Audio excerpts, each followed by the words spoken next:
అందరికీ నమస్కారం. ఏపీలో కూటమి రాకతోటి పెట్టుబడిదారులు వరుస కడుతున్నారని చెప్పాలి. అట్లానే ఇప్పుడు వైజాగ్‌లో 1,00,000 కోట్ల పెట్టుబడితోటి మరొక కంపెనీ వచ్చినట్టు కూడా తెలుస్తుంది. దాని డీటెయిల్స్ పూర్తిగా తెలుసుకుందాం. ప్రస్తుతం స్టూడియోలో జర్నలిస్ట్ జగదేవ్ గారు ఉన్నారు. వెల్కమ్ చెప్దాం. హలో సార్, నమస్కారం. నమస్తే జగ్గి.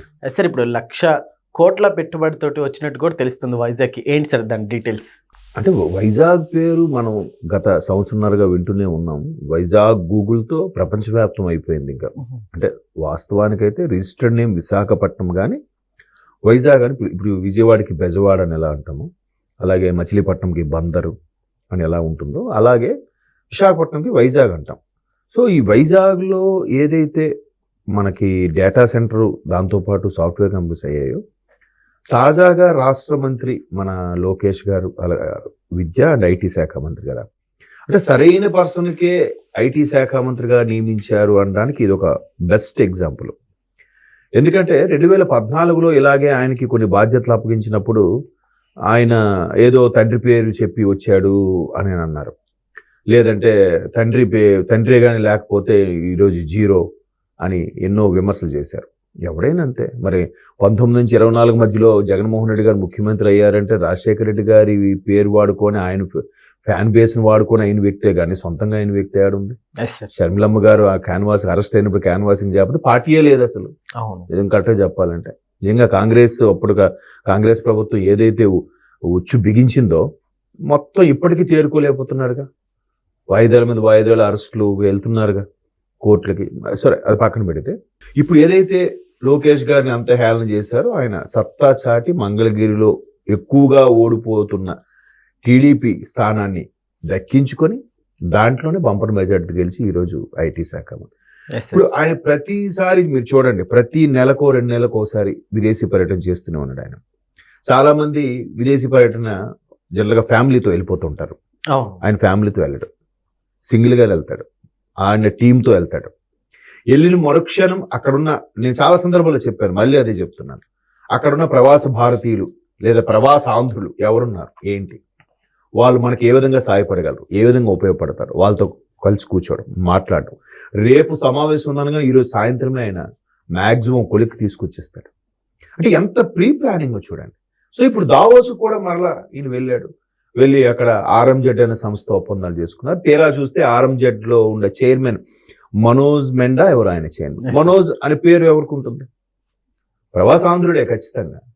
అక్కడ అది ప్లస్ పాయింట్ అయింది కదా. ఇప్పుడు భారతీయుడు, ఇప్పుడు మనం ఉన్నాం, మీరు నేను విదేశాల్లో ఎక్కడికి వెళ్ళాం అనుకోండి, అక్కడ కలిసాం అనుకోండి, మీది విజయవాడ, నాది విశాఖపట్నం. అక్కడికి వెళ్ళేసరికి మనందరం తెలుగు వాళ్ళం.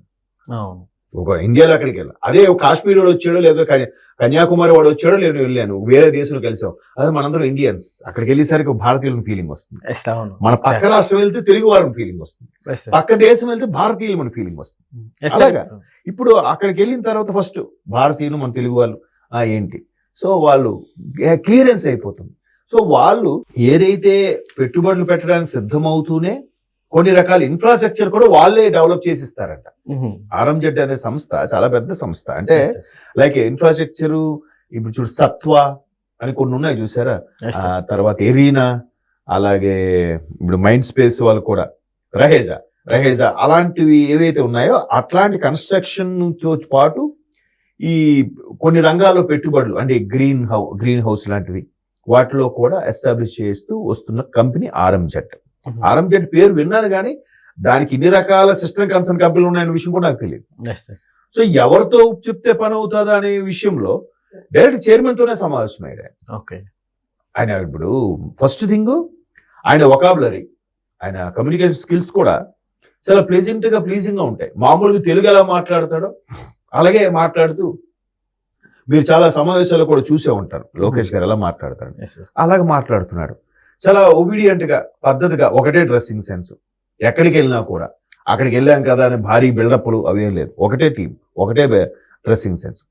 అట్లా అన్నప్పుడు ఆర్ఎంజెడ్ కూడా విశాఖలో ఆల్రెడీ డేటా సెంటర్ కానీ, సాఫ్ట్వేర్ కంపెనీలు కానీ, అలాగే ఇంటర్నేషనల్ ఎయిర్పోర్ట్ అయిపోయిన తర్వాత ఆ ముఖేష్ అంబానీతో కూడిన వేరే ఒక కంపెనీ, ఒక ఎంఎన్సీ కంపెనీ టైప్ అదొక డేటా సెంటర్ పెట్టబోతుంది వాళ్ళని చూసి.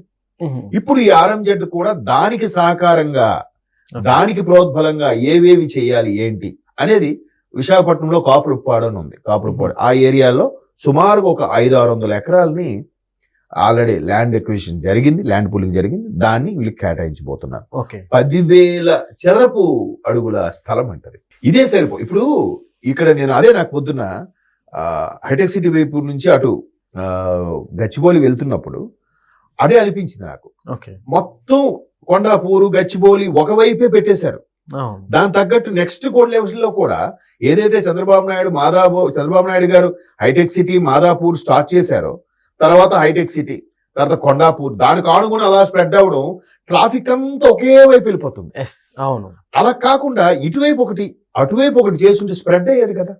ఇప్పుడు పొద్దున మీరు ఒక్కసారి కేపీహెచ్బి జేఎన్టీయూ నుంచి మీరు రహేజా మైండ్ స్పేస్ వరకు ఒకసారి వెళ్ళి ప్రయత్నించండి. భయంకరమైన ట్రాఫిక్. అటు నుంచి అన్ని అటు మేదీపట్నం నుంచి అయినా కానీ, లగడికాపూర్ నుంచి అయినా కానీ, ఎక్కడికి వెళ్ళినా కూడా అదే ట్రాఫిక్ మాక్సిమం 1 hour వరకు టైం పట్టచ్చు. ఒకవైపే తర్వాత వచ్చిన ప్రభుత్వాలు కూడా ఫైనాన్షియల్ డిస్ట్రిక్ట్ అటే పెట్టాయి.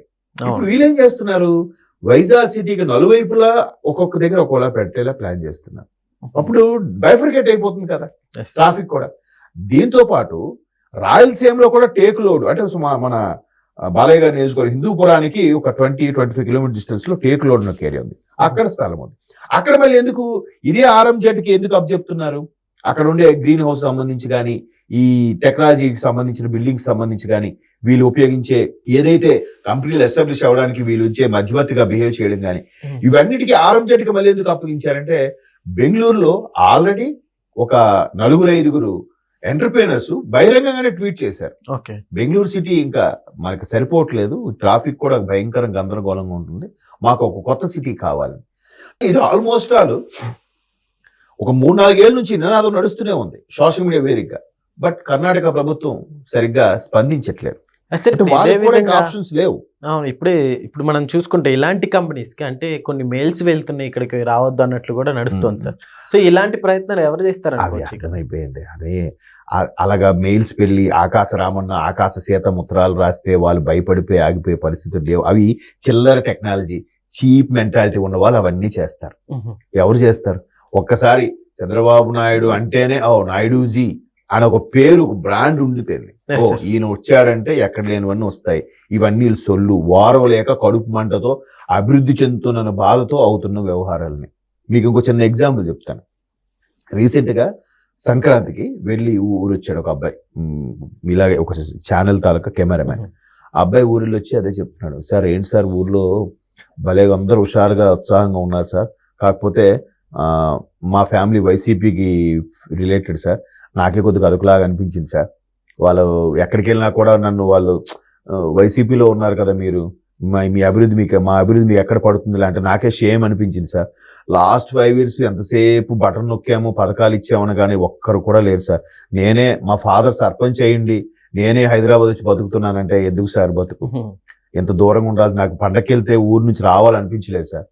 అదే అక్కడ అభివృద్ధి జరిగి కంపెనీలు ఉంటే నేను అక్కడే చేసుకుంటాను కదా సార్, ఇక్కడ వరకు ఎందుకు వస్తాను సార్ అన్నారు. దాన్ని బట్టి అర్థమైపోలే, ఇంకా వాళ్ళు రియలైజ్ అవ్వకపోతే ఇంకా ఇప్పటికీ కొన్ని ఉన్నాయి, దాన్ని ఏమనాలో గొర్రెలు అనాలో వాళ్ళని మనుషులు అనాలో ఏమనాలో తెలియదు, కానీ వాళ్ళు అలా ఫాలో అవుతున్నారు. కాకపోతే ఏమనుకుంటూ అనుకోని అదేదో చెవిటి కప్ప సామెతలాగా ఆయన ఎక్కాలనుకుంటున్నారు, నూతిలో పడిన కప్పలు వెనక నుంచి లాగుతున్నాయట. కొంతమంది ఎక్కలేవు పడిపోతావు అంటున్నారంట. బట్ ఒక కప్ప మాత్రం పైకి వెళ్ళి కూర్చుందంట, చెవిటి కప్ప. సో ప్రభుత్వం కూడా ఇప్పుడు అలాగే వెళ్తుంది. వీళ్ళు ఆకాశరామ ఉత్తరాలు, కౌంటర్ అటాక్, విమర్శలు, బురద చల్లడం ఇవేవి పట్టించుకోవట్లే. ముందు వెళ్ళాలి, పైకి కూర్చోవాలి. ఆల్రెడీ సగం దూరం వచ్చేసింది ప్రభుత్వం, ఇంకో కాస్త దూరం వస్తే పైకి కూర్చుంటది. అప్పుడు ఎన్ని నడుచుకుంటారో వాళ్ళు ఇంకా అలా నూతిలోనే ఉండిపోతాయి కప్పలన్నీ కూడా. అర్థమైందా? సో లోకేష్ గారి యొక్క ఏదైతే అబ్రాడ్ లో చదువుకున్నారో ఆ కమ్యూనికేషన్ స్కిల్స్ కానీ, అంటే అందుకే అంటారు తిరగకి చెడేరని. 4 ప్రపంచాలు 4 రకాలు చూస్తేనే అది లోకం, అది అసలైన జ్ఞానం. అండ్ ఇమీడియట్ గా రెస్పాండ్ అవుతున్నారు. ఇమీడియట్ గా ఎక్కడికి వెళ్ళినా, ఏ దేశం వెళ్ళినా, అక్కడ ఫారెన్ ట్రిప్పో టూర్కో వెళ్ళట్లే. అక్కడ ముందు ఎవరు మంచి మన ప్రవాస భారతీయులు లేదా ప్రవాస ఆంధ్రులు ఎక్కడెవరు మంచి కంపెనీలు స్థిరపడ్డారు, వాళ్ళతో ముందు రోజు సమావేశం, నెక్స్ట్ డే అఫీషియల్ మీటింగ్. ఒక చిన్న బీపీఓ కంపెనీ రానివ్వండి, ఒక 20 మందికి ఉద్యోగం వస్తుంది కదా. హ్యాపీగా. Yes. అలాంటిది ఎంత $10 billion కంపెనీ పెట్టి ఆర్ఎంజెడ్ లాంటి కంపెనీ వస్తుంటే వాళ్ళు ఎంక్వైరీ చేయకుండా వచ్చారుగా. Yes, ఈ sir. అవును. పిలిపిత్తిరి లేఖలకి ఎవరు భయపడరు, వెనకడుగు వేయరు. Okay. అది మరొక ఆర్ఎంజెడ్ కూడా ఇటు విశాఖ అంటే ఉత్తరాంధ్రకి, అటు టేకులోడ్, ఇటు కాపులుప్పాడు, అటు టేకులోడ్ అంటే రాయలసీమ, రెండు వైపులు కూడా అదే మరి డెవలపింగ్ బైఫర్కేషన్ కూడా అంటే. Okay sir, thank you. Thank you.